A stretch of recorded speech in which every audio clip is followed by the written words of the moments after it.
Muchas gracias, Mercedes. Y gracias a la biblioteca y al propio Santiago Castellano, que decidió invitarnos a Joaquín y a mí. Él sabrá por qué. Nosotros lo sabemos, somos muy amigos. Voy a titular así, el dolor y los lenguajes del cuerpo, que es el título propiamente dicho del libro, y le añado esto, una apuesta decidida. Este libro se ha escrito, como decía Mercedes, a partir de la tesis de doctorado que Santiago Castellanos presentó en el Departamento de Psicoanálisis de la Universidad de París 8 hace unos meses, ¿no, Santiago? ¿Un año ya? ¿O hace un año? Bien, conocí a Santiago hace 27 años, cuando empezó a asistir a los cursos de psicoanálisis, y he seguido su recorrido hasta el día de hoy, en el que tengo el placer de presentar su último libro. Por tanto, puedo dar testimonio de que a Santiago Castellanos le mueve un deseo decidido que no se arredra ante las dificultades. No fue por casualidad que dedicó su juventud, además de estudiar, a la gimnasia deportiva, llevando al cuerpo al límite de sus posibilidades. Santiago se crece con los obstáculos y vuelve a sorprendernos a esta edad, todavía joven, pero en fin ya no tanto, en la que algunos piensan en su jubilación, mientras que él vuelve a realizar un doble salto. No sé si eran mortales, doble salto mortal o cómo se diga. Doble salto mortal porque hace una tesis que ya de por sí es fuerte, pero encima en un idioma que tuvo que aprender para leer la tesis. Y me parece realmente destacable, ¿no? Esta posición de él. Yo creo que es en esta misma lógica que se produjo el salto de la medicina al psicoanálisis, porque uno no puede ir de la medicina al psicoanálisis por una suerte de deriva progresiva. Hay que hacer un salto cualitativo. Un salto, en este caso, que requiere algo tan serio como una mutación del sujeto. Una mutación que, por amor de transferencia, cambia de discurso, le hace cambiar de discurso en el sentido fuerte del término cambiar de discurso. Quiero decir, de las fórmulas de Lacan, no las voy a explicar aquí, pero es muy fuerte producir una rotación de un cuarto de vuelta para cambiar de discurso. Pasar del discurso, podríamos decir, de la ciencia al discurso psicoanalítico. Bueno, con esta última acrobacia, por el momento, Santiago tuvo que desprenderse de su saber anterior para encontrar otra manera de hacer con aquello que siempre le ha interpelado, que es el misterio del cuerpo hablante. Su apuesta tiene antecedentes que nos llevan al origen mismo del psicoanálisis.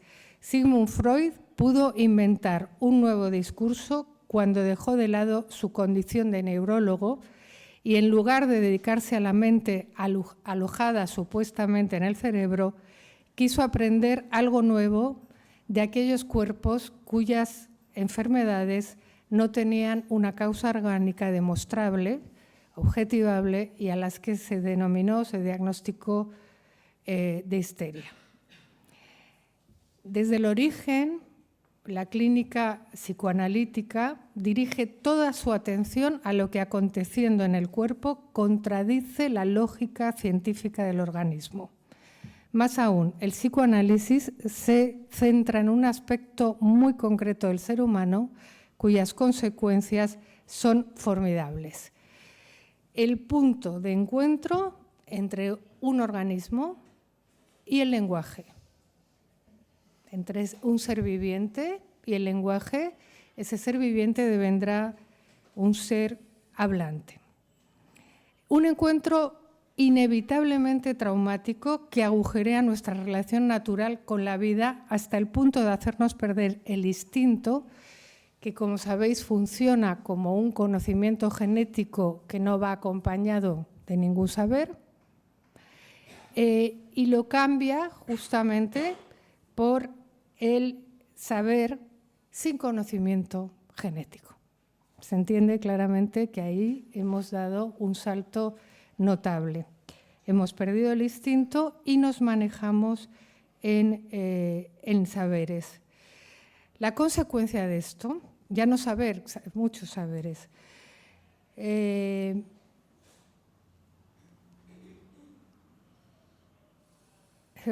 la consecuencia es que ningún ser hablante sabe cómo reproducirse, o que el saber no le indica, no le da un conocimiento para reproducirse, o para encontrar pareja, o para saber cómo hay que cuidar a las crías.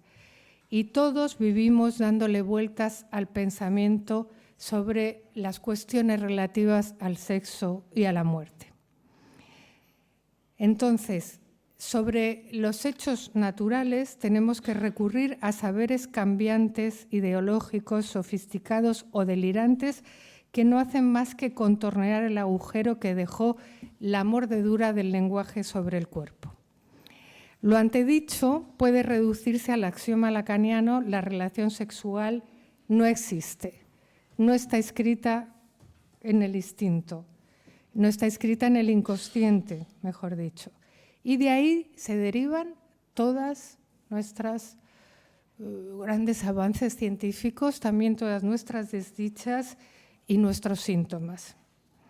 Sigmund Freud era un hombre de la época, un hijo de su época, y fue alguien que dio un salto decisivo fundando el psicoanálisis. Sin embargo, Lacan dice que para hacer una historiografía del psicoanálisis hay que pensar en la figura de Freud, pero también en el momento histórico en que esto se produce, que es el momento del desarrollo de la ciencia moderna. Y que la ciencia moderna, para constituirse, necesariamente tiene que excluir la subjetividad, si no, no puede hacer nada.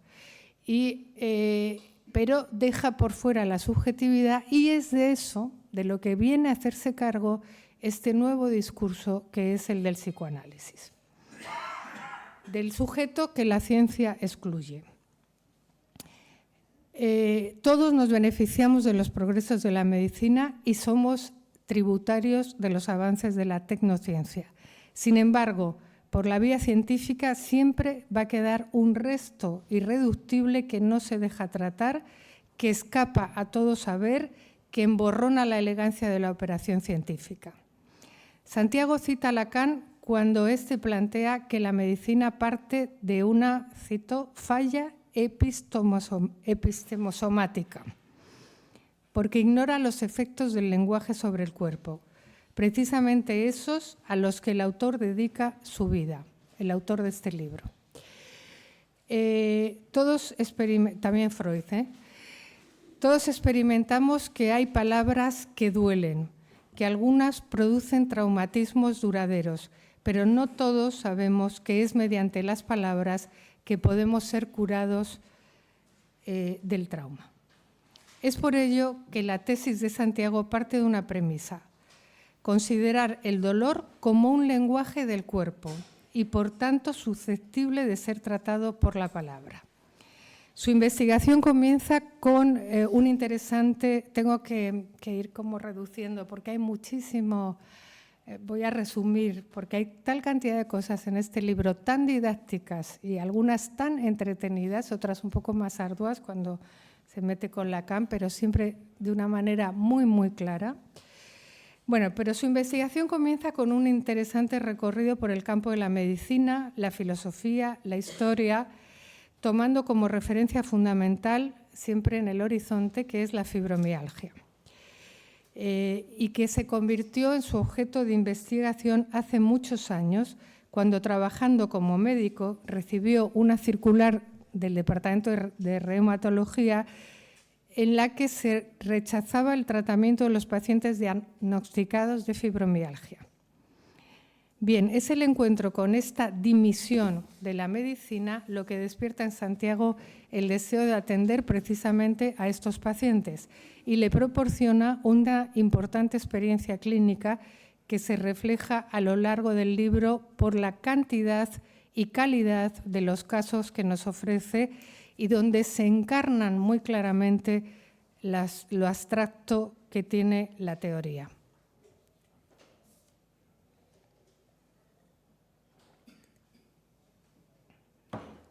Bueno, Santiago me corregirá, pero parece que ese fue el comienzo de una mutación subjetiva que le llevó a interesarse por el psicoanálisis. También su propio análisis, ¿no? Y una vez que está en esta situación, ¿qué acaba eligiendo Santiago? Acaba eligiendo la clínica analítica. En cualquier caso, su posición es eminentemente la del clínico. Lo fue siendo médico, lo sigue siendo como analista. Un clínico que puede hacer mucha teoría y explicarla muy bien, pero siempre mostrándola con casos clínicos donde nos transmite su estilo, sus recursos y lo que el psicoanálisis proporciona ante estos sufrimientos que no encuentran paliativos ni siquiera con los analgésicos ni las drogas más potentes. El dolor crónico ilustra como ningún otro fenómeno el concepto lacaniano de estimidad, al que Santiago le dedica unas páginas. Es esa palabra que creó Lacan utilizando dos términos, exterior e íntimo. Juntando las dos, construye el neologismo estimidad, lo más íntimo y a la vez lo más ajeno. Esto nos lleva al concepto de goce, que es el concepto que va a atravesar todo el libro. Concepto que proviene de Freud, pero proviene de toda la cuestión pulsional en Freud y de la pulsión de muerte, etcétera, pero que es el campo propio que inaugura Lacan y por el cual querría haber sido siempre recordado. Entonces, en el goce con Lacan se explica la paradoja de la estimidad que hace del propio cuerpo lo más otro, con mayúscula, lo más extraño y misterioso. El cuerpo siempre impropio. El autor comienza un recorrido tan ameno como interesante por la historia cultural del dolor, que es la historia del goce sobre todo del que se extrae el sufrimiento, o de la satisfacción en el sufrimiento. La religión católica fue una gran promotora del dolor, ya sea el que Dios nos manda, ya sea el autoinfligido. No en balde hizo del Cristo en la cruz un modelo a seguir y de la flagelación el modo de obtenerlo. Hay que reconocerle a la Iglesia Católica que nos ha dejado la mejor representación del pathos. ¿Cómo? A través del arte que adorna las iglesias. La exuberancia y el desgarro del barroco moviliza todas las emociones en torno al misterio del cuerpo. El éxtasis de Santa Teresa de Bernini inspiró a Lacan en su intento de formular aquello que Freud dejó sin resolver, es decir, el enigma del goce femenino. Apoyado en la teoría de Lacan sobre el goce femenino, Santiago Castellanos pone voz al mutismo de los datos estadísticos que demuestran que la fibromialgia es una enfermedad de mujeres. Y nos dice, le cito, encontramos en la clínica de la fibromialgia dos modalidades de estrago en las mujeres, las relaciones con la madre, las relaciones con los hombres. Bien, el campo de lo que denomina lenguajes del cuerpo es el campo del goce y por esta razón Santiago se orienta más por lo que conocemos con Lacan como histeria rígida que por el cuerpo hablante afectado de las metáforas que nos enseñó también Freud. Entonces, a ver si os puedo transmitir esto. La tesis del autor sobre los lenguajes con los que se manifiesta el cuerpo es más próxima al grito, el sollozo, el crispamiento que a las metáforas del inconsciente, susceptibles de ser interpretadas, de ganar un saber, que que son tan bonitas, ¿no? Cuando se consiguen. Entramos en el campo de lo real, al que nos hemos referido como ese resto, antes hablé del resto que escapa a cualquier operación simbólica o imaginaria, que no se deja representar. Y desde luego que no se dejará representar por mucho que la tecnociencia avance en sus imágenes, resonancias y demás aparatos. No van a encontrar lo real, porque es irrepresentable. Es en el campo enigmático de lo real que situamos la fibromialgia.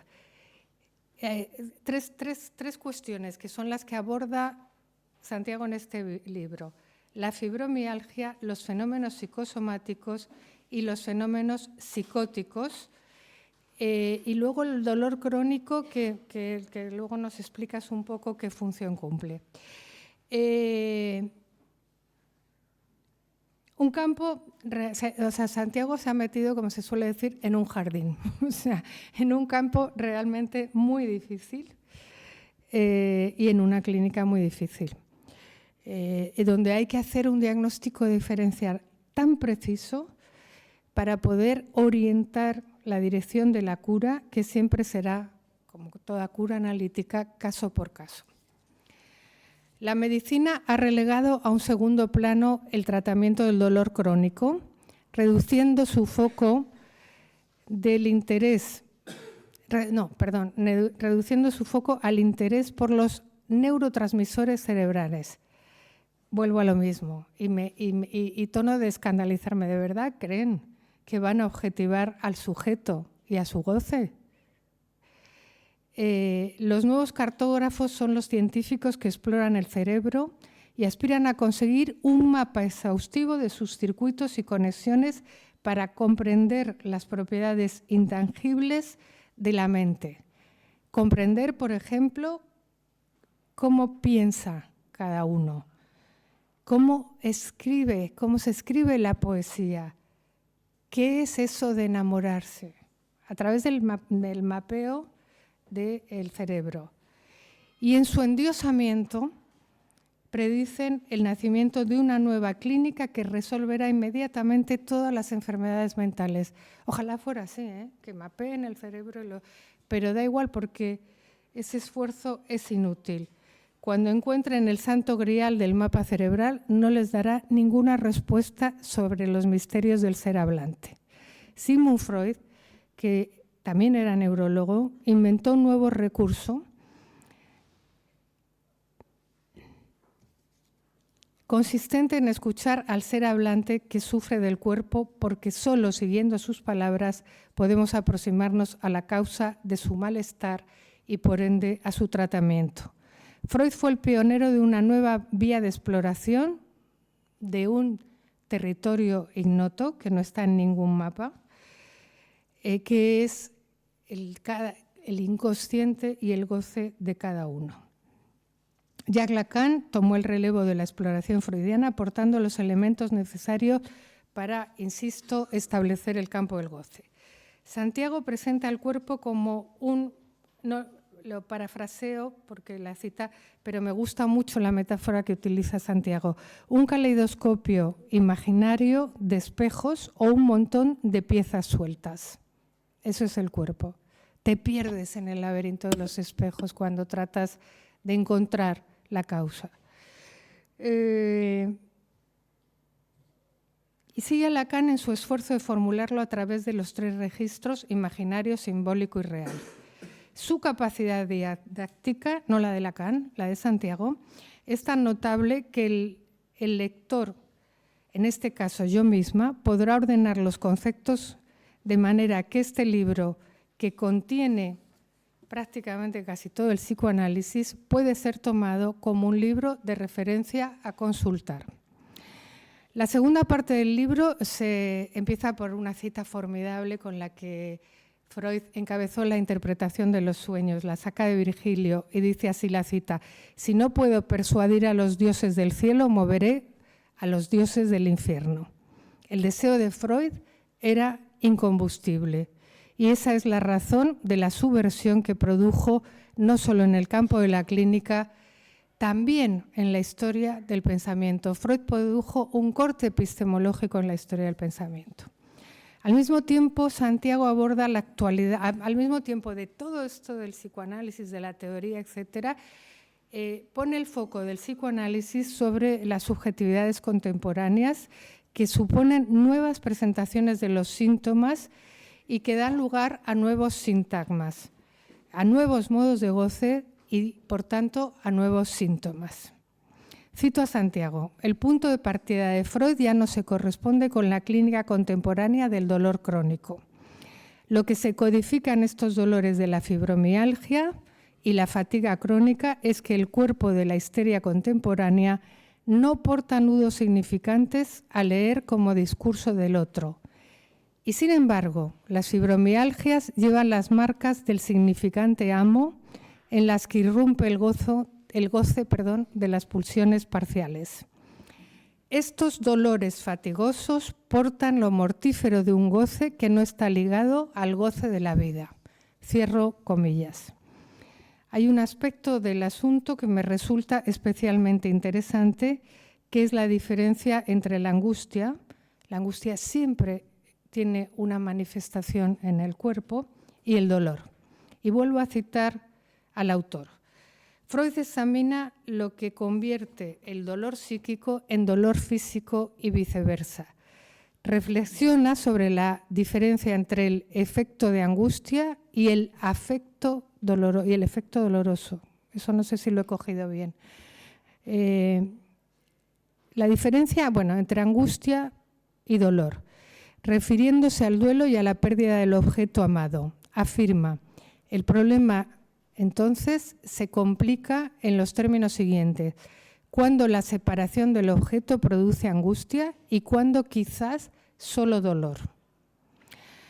Bueno, es un temazo ese. A mi modo de ver, la definición más precisa de la angustia es la que hace Lacan en uno de sus últimos textos. Cuando plantea la angustia, yo ahí me sentí muy reconocida. Los momentos peores de angustia, hay angustia de expectación, angustia señal, muchas modalidades de angustia. Angustia ligada al deseo. Pero la peor angustia es cuando el propio sujeto se siente reducido a un puro cuerpo estimo, impropio. El dolor, pregunta Santiago, ¿supondría una defensa ante la angustia ya de este orden, la angustia masiva? Santiago hace un excelente recorrido por el estadio del espejo, buenísimo, para explicar que el dolor hace caer el velo de la imagen unificada del cuerpo, que nos otorga a todos cierta consistencia, y cuando ese velo cae nos conectamos con lo siniestro del organismo. Aquí se suceden las paradojas a las que el psicoanálisis se dedica. Adoramos la imagen del cuerpo propio, incluso, dice Santiago, de un modo infatuado, o dice Lacan, no se llame, ahí me lío. Es decir, busqué la palabra infatuado y quiere decir falto de razón. Amamos a nuestro cuerpo de un modo infatuado. Y el dolor rompe el velo de lo imaginario, que nos da una consistencia, que amamos, etcétera, etcétera. Haciéndonos sentir el organismo como una especie de alien que amenaza nuestra integridad. Sin embargo, la clínica nos demuestra que en algunos casos, y aquí atentos porque aquí paradoja, es precisamente el dolor el que da consistencia al sujeto. Entonces, en la clínica habría que calibrar la función que cumple el dolor para el sujeto y derivar de esa conclusión qué tratamiento darle. Termino ya. Finalmente, Santiago desemboca en los bizarros fenómenos del cuerpo en la psicosis, explicando algo fundamental para el tratamiento, donde se hace necesario discernir si el dolor crónico o el fenómeno psicosomático es un síntoma que es necesario eliminar o actúa como un soporte o una solución para mantener unidos los tres registros. Los casos que Santiago extrae de su práctica nos muestran cómo en ocasiones el cuerpo levanta campamento y se desanuda la consistencia imaginaria del mismo. Cito para finalizar: si el cuerpo se deshace, cito a Santiago, la consistencia imaginaria producida por el dolor corporal y los diagnósticos médicos pueden funcionar estabilizando al sujeto, ¿no? Si el cuerpo se deshace y no se repone, pueden aparecer estas suplencias, digamos. El psicoanálisis apuesta por la palabra, aún en los tiempos que corren, incluso en estos casos que parecen los sujetos que vienen a consulta estar desabonados del inconsciente, conseguimos extraer una palabra que resuene en el cuerpo y arroje luz a la tremenda opacidad de los dolores que habitan el cuerpo. Y vale la pena seguir apostando. Muy bien.